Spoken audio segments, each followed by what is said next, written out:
দর্শক মণ্ডলী আসসালামু আলাইকুম। আশা করি আপনারা সকলেই ভালো আছেন। তো বিগত 5ই আগস্ট ছাত্র জনতার অভ্যুত্থানে শেখ হাসিনা সরকারের পতন ঘটে। সুদীর্ঘ 16 বছরে নানা রকম জুলুম, অত্যাচার, বিভিন্ন বৈষম্য তৈরি করেছিল সেই সরকার। পরবর্তীতে জুলাই এর দিকে ছাত্র জনতার অভ্যুত্থান শুরু হয় এবং 36 দিনের একটি সংগ্রামের ছাত্র জনতার অভ্যুত্থানে সেই সরকারের পতন ঘটে। তো সেই সংগ্রামের অন্যতম অবদান ছিল রাজধানী ঢাকায় অবস্থিত উপমহাদেশের ঐতিহ্যবাহী প্রতিষ্ঠান ঢাকা কলেজ।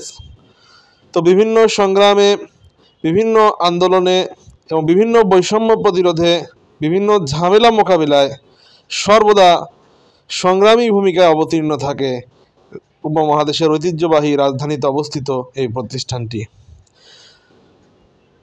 11 ডিসেম্বর সকাল 11:30টায় ঢাকা কলেজের অডিটোরিয়ামে অনুষ্ঠিত হবে জুলাই অভ্যুত্থানে ঢাকা কলেজের অবদান শীর্ষক অনুষ্ঠানটি। সেখানে প্রধান অতিথি হিসেবে উপস্থিত থাকবেন ঢাকা কলেজের অধ্যক্ষ প্রফেসর AKM ইলিয়াস। এছাড়া আরও বিভিন্ন আলোচকবৃন্দ উপস্থিত থাকবেন হাসনাত আবদুল্লাহ, আহ্বায়ক বৈষম্য বিরোধী ছাত্র আন্দোলন। আরও উপস্থিত থাকবেন আরিফ সোহেল, সদস্য সচিব বৈষম্য বিরোধী ছাত্র আন্দোলন। এছাড়া উপস্থিত থাকবেন নাজমুল হাসান, কেন্দ্রীয় সমন্বয়ক বৈষম্য বিরোধী ছাত্র আন্দোলন ও সাধারণ সম্পাদক বাংলাদেশ ছাত্র অধিকার পরিষদ। এছাড়া আরও উপস্থিত থাকবেন খান তালাত মাহমুদ রাফি, কেন্দ্রীয় সমন্বয়ক বৈষম্য বিরোধী ছাত্র আন্দোলন, নুসরাত তাবাসসুম, নির্বাহী সদস্য বৈষম্য বিরোধী ছাত্র আন্দোলন।